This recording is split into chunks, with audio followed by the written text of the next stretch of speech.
আব্দুল্লাহ বিন যায়েদ বিন আব্দে রাব্বিহি সাহাবী খেজুরের বাগানে কাজ করতেছেন। কে যেন মদিনার পথ দিয়ে বলে যায়, রাসূল নাই, চলে গেছে। সরওয়ারে দু আলম নবী ওফাত হয়ে গেছে রে। খবরটা শোনার সাথে সাথে আব্দুল্লাহ বিন যায়েদ বিন আব্দে রাব্বি খেজুরের বাগানে আল্লাহ পাককে ডেকে বলে, ওগো আল্লাহ, আমার এই চোখ দুইটা, যে চোখ দিয়া পৃথিবীর সবচেয়ে দামি নিয়ামত মুহাম্মাদুর রাসূলুল্লাহ সাল্লাল্লাহু আলাইহি ওয়াসাল্লামকে আমি দেখি, ওগো আল্লাহ, এই চোখ দিয়া যেহেতু আমার সরকার, আমার সরদার মুহাম্মাদুর রাসূলুল্লাহ সাল্লাল্লাহু আলাইহি ওয়াসাল্লামকে দেখা যাবে না, ওগো আল্লাহ, এই চোখ আমি তোমার কাছে আর চাই না, এটা লয়ে যাওগা। যে চোখ দিয়া রাসূল দেখা যাবে না, এই চোখ দিয়া দুনিয়ার আর কোন নাজ নিয়ামত দেখতে চাই না। এবং দোয়াটা এমন দোয়ায়ে মুস্তাজাব, এমন ভাবে উনি দোয়া করেছেন, এক দিক দিয়া দোয়া শেষ হইছে, আর এক দিক দিয়া আল্লাহ তাআলা ওনার চক্ষু দুইটাকে অন্ধ করে দৃষ্টিশক্তি নিয়ে গেছে। রাসূলকে দেখাও তো এত ইমানি এক কাম। কাব ইবনে মালিক বলেন, রাসূল আমারে নাই দেখলো, আমি তো নবীরে দেখতে পারি, তাই যাই মসজিদে।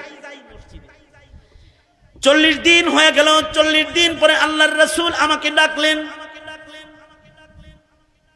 ভাবলাম কোন সুখবর হবে নি, কিন্তু কাছে যাওয়ার পরে আল্লাহর রাসূল বলে, কাব ইবনে মালিক শোনো, এতদিন পর্যন্ত তোমার বিবি 40 দিন তোমার সাথে কথা বলেছে, আজ থেকে বিধান আরো কঠিন হয়ে গেল।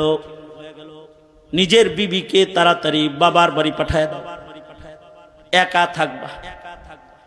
কাব ইবনে মালিক বলে, এতদিন পর্যন্ত দুঃখের কথা বলার মতো একজন ঘরে ঘরণী আমার ছিল, কিন্তু আজকে সেও নাই। শুধু আল্লাহর রাসূলকে এটা আমি জিজ্ঞাসা করলাম, ওগো আল্লাহর নবী, এমনি বাবার বাড়ি পাঠায় দিব নাকি তালাক দিতে হইব? সরকার বললেন, তালাক দিতে হবে না, এমনি পাঠায় দাও। হযরত কাব ইবনে মালিক বলে, বউটাও ঘর থেকে চলে গেল, এবার আমি একলা ঘর। কাব ইবনে মালিক বলে, আমার টেনশন হলো, এখন যদি আমার মৃত্যু হয়ে যায়, আমার মরণের খবর বলার জন্য, শোনার জন্য একটা মানুষ মদিনায় নাই। আমি এখন মরে গেলে কেউ আমার জানাজার নামাজও পড়তে আসবে না। আমি এখন যদি মরে যাই অবস্থায়, তাহলে আমার কবরের উপরে মাটি দেওয়ার মতো কোনো মানুষ থাকবে না। কাব ইবনে মালিক বলেন, এর চাইতে ভয়ঙ্কর বিষয় হলো, আমি না মইরা আমার এই বয়কাট হালতে যদি রাসূল মইরা যায়, আল্লাহর রাসূল যদি ইন্তেকাল করে, তাহলে ওহীর দরজা বন্ধ হয়ে যাবে। রাসূল যদি আমার এই বয়কাট হালতে ইন্তেকাল করে, আল্লাহর কাছ থেকে আল্লাহ কি আমারে মাফ করলো কি করলো না, এই খবরটা আসমান থেকে আসার দরজা বন্ধ হয়ে যাবে। শুধুই মাত্র আমার হায়াত না, কিয়ামত পর্যন্ত বরজখের ভেতরেও কেউ আমার সাথে কথা বলবে না। কিয়ামত পর্যন্ত, বিচারের আগ পর্যন্ত পৃথিবীর কেউ অথবা বরজখের কেউ আমার দিকে তাকাবে না। আকলমন্দু সে ক্যা পুছু कि मेरी इब्तिदा क्या है, अक्लमंदू से क्या पूछूं कि मेरी इब्तिदा क्या है, कि मैं इस फिक्र में रहता हूँ मेरी इंतहा क्या है, कि मैं इस फिक्र में रहता हूँ मेरी इंतहा क्या है। আমার শেষ বিদায় কি হবে, এটা হলো আমার ভাবনা হওয়া চাই, যে আমার শেষ বিদায়টা কি ভালো হবে না মন্দ হবে। কাব ইবনে মালিক বলে, এই টেনশন আমার, আমি এখন মরে গেলে তো কাম সারা, আর যদি রাসূল মরে যায় তাহলে কিয়ামত পর্যন্তের জন্য সারা। এমন জ্বালা যন্ত্রণায় কাঁপ বলে শুধু কান্না আর কান্না। আল্লাহ রে খালি কান্দি আর বলি, আল্লাহ আমারে তুমি মাফ করে দাও। বান্দায় অপরাধ করে যদি আল্লাহর কাছে মাফ চায়, আল্লাহ খুশি হয়ে যায়। কারণ আল্লাহ তাআলা হুয়াল আজিজুল গফুর। আল্লাহ তাআলা বান্দা মাপ চাইলে খুশি হইয়া যায়। 50 দিনের মাথায় আল্লাহ তাআলা এই 3 মুমিনের চোখের পানির বদলায় তাদেরকে ক্ষমার ঘোষণা রাসূলের কাছে পাঠায়া দিলেন। 50 দিনের মাথায় ফজরের নামাজের সময় আল্লাহর রাসূল এদেরকে ডেকে বললেন, আসো আসো, আয়াত নাজিল হয়েছে, ওয়ালা সালাসাতিল্লাযিনা খুল্লিফু। তোমরা 3 জন যারা আছো, যাদের জন্য বয়কট হানত ছিল, তোমাদের জন্য ক্ষমার আয়াত নাজিল হয়ে গেছে, চলে আসো আসো, তোমরা ক্ষমার সুসংবাদ নাও। যাও যাও, মসজিদে যারা আছো তারা ক্ষমার সংবাদটা তাদের পৌঁছায় দাও। সাহাবী বলে, আমি দৌড় দিলাম, কাব ইবনে মালিকের ঘরে দৌড়ায় গেলাম তাকে খবর দেওয়ার জন্য, কাব রে, আল্লাহ তাআলা তোদের মাফ করে দিছে। সাহাবী বলে, খবরটা নিয়ে যাওয়ার সাথে সাথে কাব ইবনে মালিকের গায়ের জামা খুইলা আমার গায়ে ও পড়ায় দিছে। এ সুসংবাদ লইছ, এই যে নাও তুমি হাদিয়া দিলাম তোমাকে। কারণ আমার আজকের দিনের চাইতে বড় সুসংবাদ আমার আর নাই। ইসলাম যেদিন গ্রহণ করেছিলাম সেদিনের সুসংবাদের চাইতেও আজকের ক্ষমার সুসংবাদটা আমার জন্য সবচেয়ে বড় ঈদের বড় আনন্দের সংবাদ। কারণ আমার আল্লাহ আমারে মাফ করে দিছে। এই সংবাদের চাইতে বড় সংবাদ আমার জন্য আর নাই। জাতি ক্ষমা করবে আগে পিছে। যারা অপরাধী, অপরাধ জগতে যারা রাজ করেছে তাদের বলবো, কাব ইবনে মালিক, হিলাল ইবনে উমাইয়ার মতো অন্ধকার ঘরে চোখের পানি ফেলে রবের ক্ষমা নেওয়ার চেষ্টা করো। মরার আগে রবের ক্ষমা নেওয়ার চেষ্টা করো। রব যদি কারোর অপরাধকে ক্ষমা না করেন, তাহলে তার বিদায় বড় ভয়ঙ্কর, তার কবর বড় ভয়ঙ্কর।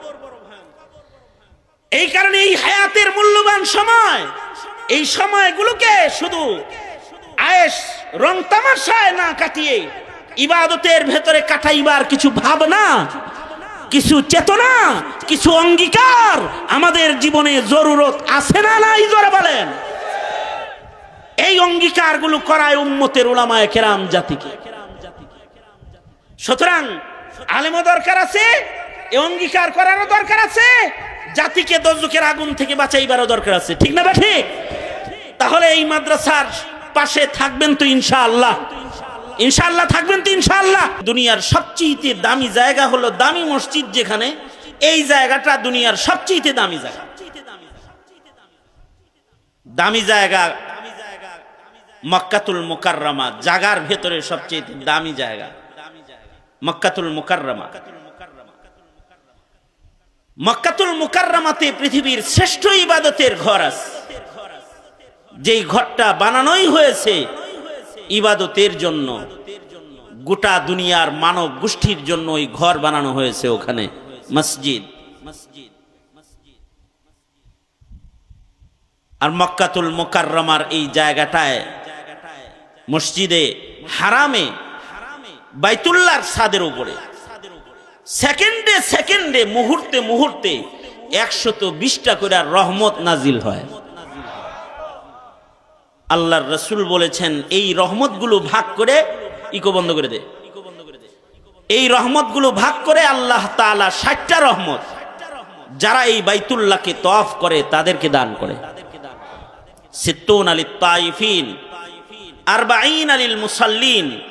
120 রহমতের 40টা রহমত যারা নামাজ পড়ে কাবার দিকে ফিরে তাদের দান করে।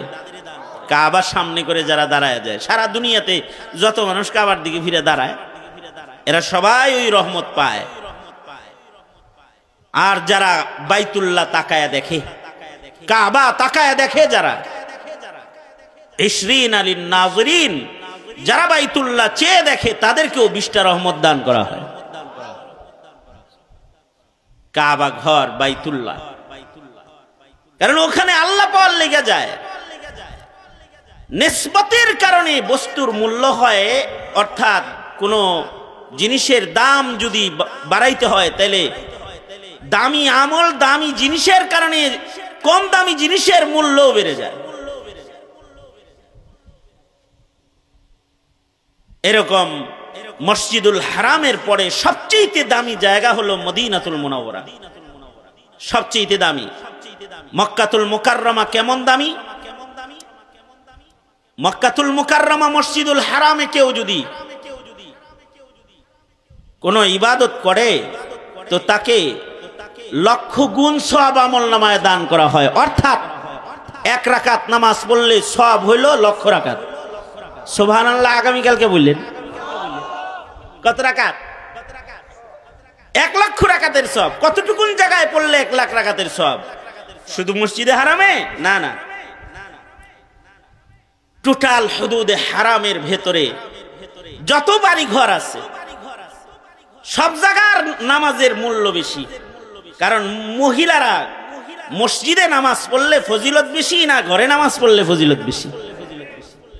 অর্থাৎ কোন মহিলা হজ্জে বাইতুল্লাহতে গেছে, হুদুদে হারামের যে কোনো জায়গায় তার থাকার হোটেল বা বাড়ি একেবারে হুদুদের কাছাকাছি বাড়িতে থাকে, শুধু তওয়াফ করতে আসে। পুরুষ যে আছে সে মসজিদুল হারামে বসে বসে যেমন সওয়াব কামাই করে রাকাতে রাকাতে, হুদুদে হারামের ঘরে বসে বসে মহিলা রাকাতে রাকাতে লক্ষ রাকাতের সওয়াব আমলনামায় তার জমা হইতে থাকে। তার আমলনামায় সওয়াব জমা। জায়গাটার এত দাম, মাটিটার এত দাম যে এই জায়গার হুদুদ সীমানা নির্ধারণ করেছেন আল্লাহর রাসূল। এটা হুদুদে হারাম, এটা হুদুদে হারাম। এই দক্ষিণ দিক থেকে এটা হুদুদে হারাম, এর ভেতরে কোনো বেঈমান প্রবেশ করতে পারবে না। যার মুখে কালিমা নাই তার এই জমিনের উপরে পা রাখার অধিকার নেই। এই কারণে হুদুদে হারামের গেটে গেটে সাইনবোর্ড দেওয়া আছে যে সাবধান, কালেমাওয়ালা ছাড়া কেউ কিন্তু এই এরিয়ার ভিতরে ঢুকবে না। এটা মক্কাতুল মুকাররমা, এটা বালাদে আমিন, ওয়াহাদাল বালাদিল আমিন। এটা নিরাপদ নগরী মক্কাতুল মুকাররমা। এটায় কোনো বেঈমান এখানে প্রবেশ করবে না।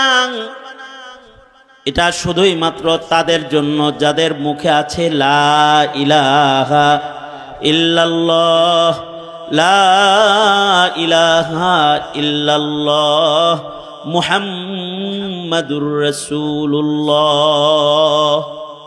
এই কালিমাওয়ালারা খালি ঢুকবা, কালিমা ছাড়া যারা তাদের এই শহরে ঢোকার অনুমতি নাই। এই এরিয়ার ভেতরে, সীমানার ভেতরে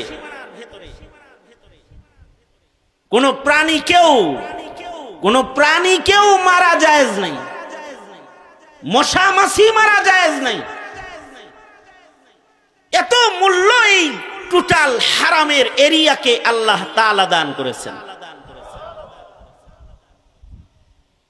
মদিনাতুল মুনাওয়ারা মক্কাতুল মুকাররমার পরেই সবচেয়ে বেশি দামি, সবচেয়ে বেশি দামি মদিনাতুল মুনাওয়ারা। মদিনাতুল মুনাওয়ারাতেও কেউ যদি নামাজ পড়ে, ফি রিওয়ায়াতিন 50,000 রাকাতের সওয়াব 1 রাকাত নামাজে তাকে দান করা হবে। 50,000 রাকাতের সওয়াব পাবে এরিয়ার ভিতরে ঢুকে ইবাদত করলে। মদিনার দাম এত বেশি কেন? এবার আমাদের আকাবিররা কথা কয়, মদিনার মাটিটার মূল্য আল্লাহর কাছে কেমন? মদিনার মাটি এমন দামি মাটি, মদিনাতুল মুনাওয়ারার মাটির তুলনা দুনিয়ার কোনো মাটির সাথে চলে না। কারণ ওটার ভেতরে আছে জান্নাতের মাটি। সরকার বলেন মা বাইনা বাইতি ওয়া মিম্বরি রাউযাতুম মিন রিয়াজিল জান্নাহ। আল্লাহর রাসূল বলেছেন, আমার ঘর আর আমার মিম্বরের মাঝের জায়গাটা সরাসরি আল্লাহর জান্নাতের বাগানের টুকরা। এই মাটিটার মূল্য এত বেশি, মহান মালিকের কাছে মদিনার মাটি এত দামি মাটি, আল্লাহ পাকের আরশের চেয়েতে আল্লাহ পাকের কাছে মদিনার মাটি যেটা রওজায়ে আতহার নবী পাকের জিসমে আতহারের সাথে লেগে আছে, এই মাটির মূল্য আল্লাহর কাছে আল্লাহর আরশের চেয়েতে বেশি দামি। কেন এই মাটির মূল্য আরশের চেয়েতে বেশি? কেন? এইটা বুঝলেই বুঝে আসবে মসজিদের মূল্য কেন, অথবা এই মাহফিল বাজারের ভেতরে একটা মাহফিল হইতেছে, এটার মূল্য কেন। মদিনার মূল্য এত কেন? অথবা আমরা আমাদের উস্তাদদের কাছে প্রশ্ন করেছি, আরশের চাইতে মদিনার মাটি দামি কেন? তো আমাদেরকে আমাদের আসাতে যায় কেরাম বুঝাইছেন, আরশ মাখলুক, মাটিও মাখলুক। আরশ মাখলুক, মাটিও মাখলুক। আরশে আল্লাহ পাক সমাসীন, তাই আরশের দাম। মদিনাতুল মুনাওয়ারা মাখলুক হিসাবে, এটা জান্নাতের বাগান এখানে আছে, আর এখানে আল্লাহর পরেই যার বেশি দাম তিনি এখানে আছে। মাখলুক হিসাবে আরশের চাইতে মদিনার মাটির বেশি দাম, এজন্য যে মাখলুকাতের ভেতরে সবচেয়ে দামি মানুষ যিনি, তিনি মদিনার মাটিতে শুয়ে আছেন। কারণ আল্লাহর কাছে আল্লাহর আরশের চাইতেও দামি মুহাম্মদুর রাসূলুল্লাহ সাল্লাল্লাহু আলাইহি ওয়াসাল্লাম। মাখলুক হিসাবে আরশ মাখলুক, মুহাম্মদুর রাসূলুল্লাহ সাল্লাল্লাহু আলাইহি ওয়াসাল্লাম মাখলুক। আরশ দামি এজন্য যে আরশ মাখলুকটার উপরে রহমান মালিক সমাসীন। সুম্মাস্তাওয়া আলাল আরশ, আল্লাহ তাআলা আরশের উপরে সমাসীন, তাই আরশের দাম। আর মাখলুক যেহেতু এটা মুহাম্মদুর রাসূলুল্লাহ সাল্লাল্লাহু আলাইহি ওয়াসাল্লাম, তো মাখলুক হিসেবে আল্লাহর পরেই নবীজির মর্যাদা।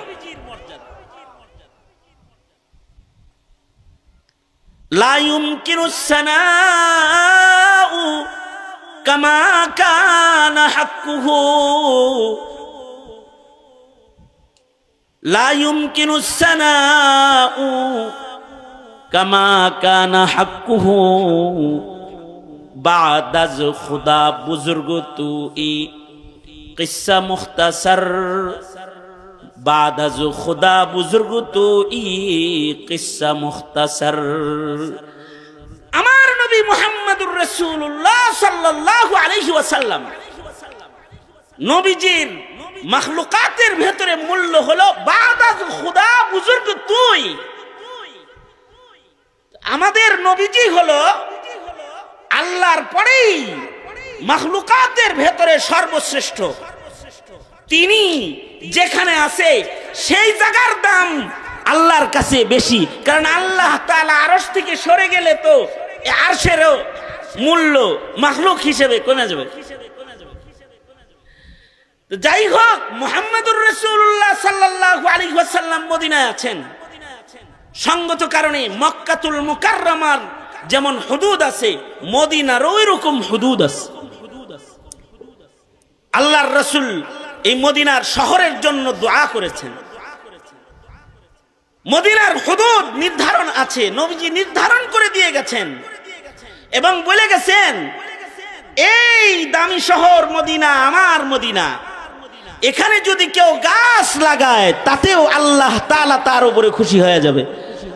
সাবধানের পাতাও ছিল না, মদিনার গাছ পাতাকেও লতা পাতাকেও মুহাব্বত করা ঈমান। মদিনার পাহাড়কে মুহাব্বত করা ঈমান। মদিনায় এমন পাহাড় আছে যারা আল্লাহর জান্নাতি।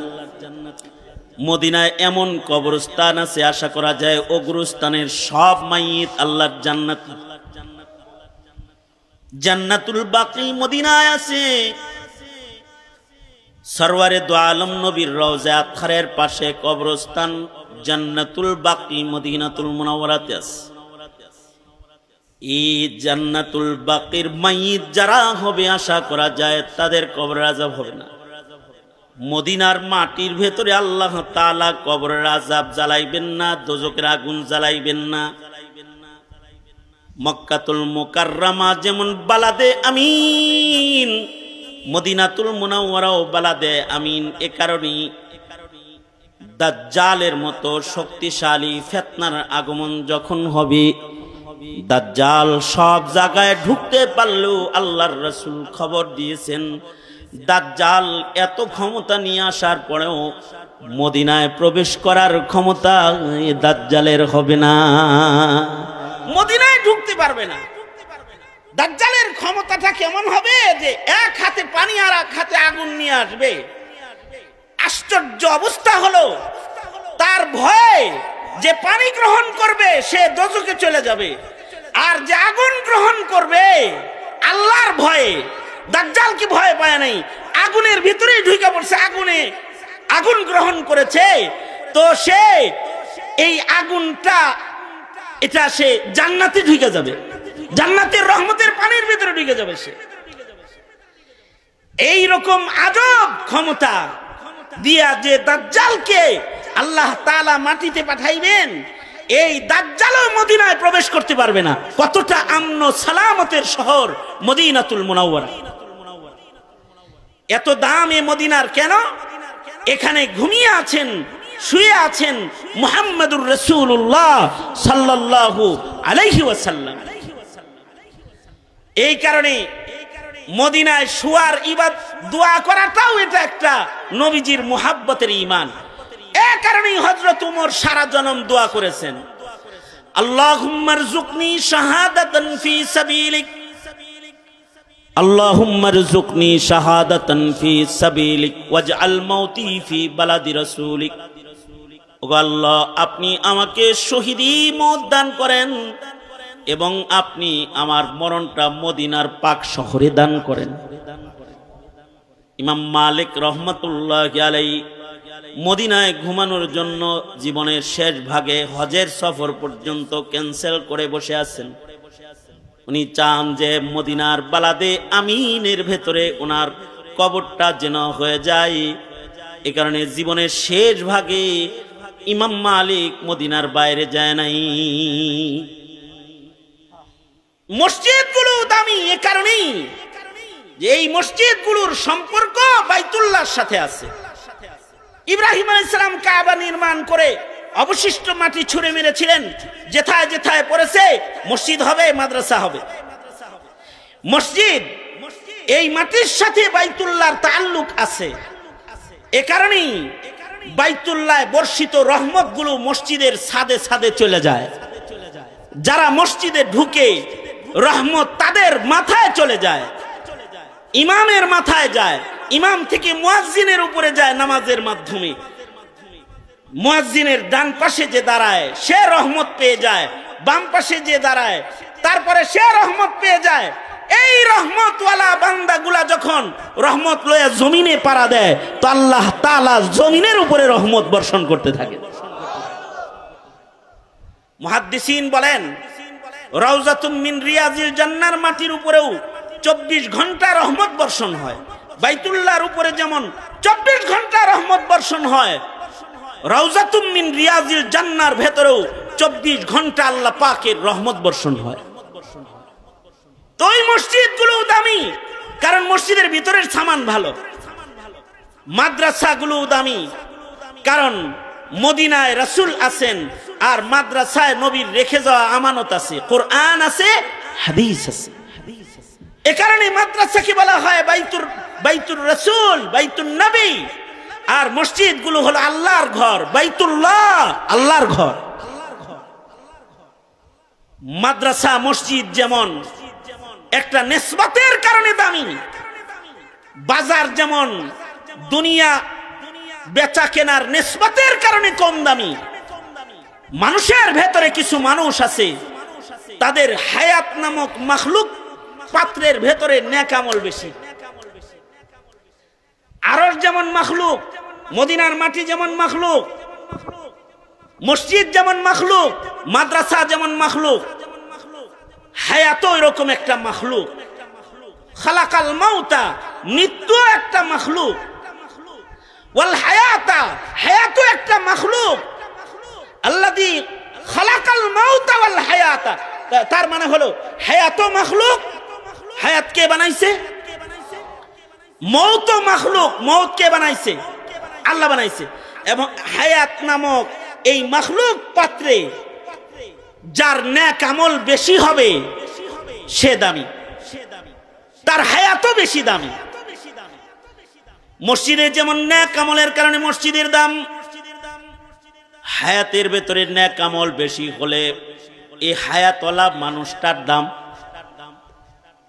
যদি মানুষটার জীবনে নেক আমল বেশি হয়, মানুষটার হায়াতটা দামি, এই মানুষটা হায়াতের নেক আমল বেশি কামাই করে হায়াত পাত্রের নেক আমল বেশি রাখছে, তো তাকে আল্লাহর রাসূল বলেছেন চালাকাল কাইয়িসু মান দানা নাফসাহু ওয়া আমিলা লিমা বাদাল মাউত। হায়াতের ভেতরে নেক আমল যার বেশি সে হলো নেককার। নেককারদের জন্য আল্লাহ তাআলা হায়াত থেকে বের হওয়ার মরণ দরজা মাখলুক যেটা পাঠায় দিবে এটা ভালো হবে। আর হায়াত যাদের কম দামি হয়ে যাবে, গুনাহ বেশি হয়ে যাবে, তাদের সামনে মৌত নামক দরজা পাঠায় দেবে যেটা এটা খারাপ হয়ে যাবে। মৃত্যু নামক আখিরাতের জগতে পদার্পণ করার যে দরজাটা আল্লাহ বানাইছেন, এই দরজা দুই রকম বানাইছেন। নেককার হায়াতওয়ালা মানুষদের জন্য মৃত্যুটা একরকম, আর বদকার মানুষদের জন্য মৃত্যুটা আরেক রকম। সঙ্গত কারণে মানুষকে আল্লাহ দিছে হায়াত যে, ও মানুষ তুমি কি নেক আমল বেশি করো নাকি গুনাহ বেশি করো, এটা কিন্তু আমি পরীক্ষা করব। পরীক্ষা কইরা এটা আমি নির্বাচন করব তুমি নেককার না বদকার হায়াতে। যদি নেককার হও মৃত্যু হবে একরকম, আল ইবরাতু বিল খাওয়াতিম। হ্যাঁ, তবে ওহুয়াল আজিজুল গফুর, আল্লাহ তাআলা আজিজ, আল্লাহ তাআলা গফুর। আল্লাহ তাআলা যারা হায়াত ভুলে ভালে গুনাহ কইরা নষ্ট কইরা ফেলাইছে তাদেরকে চান্স দিয়ে রাখছে। যদি হায়াতের শেষ ভাগেও কেউ বুঝালায় আমি তো হায়াতে 40 বছরে নামাজ পড়ি নাই রে, আমি তো 50 বছরে ইবাদত করি নাই রে, আমি তো কবরে যাওয়ার সময় আমার হয়ে গেল, বার্ধক্যের ছবলে আমি আক্রান্ত, কিন্তু আমি তো সুন্নত দিয়ে নিজের সাজাই নেই, তো এই রকম ভয় আর ভীতি যার ভেতরে আসবে আর মরণের আগে যে তওবা করবে, আল্লাহ পাকের শান হলো আল্লাহ আজিজ, আল্লাহ পাকের শান হলো আল্লাহ পাক গফুর। আল্লাহ তাআলা দয়া কইরা গফুর মালিক, ক্ষমা কইরা এই বান্দার জিন্দেগীর গুনাহ মাফ কইরা মৃত্যুটা তার সুন্দর হিসাবে হাজির।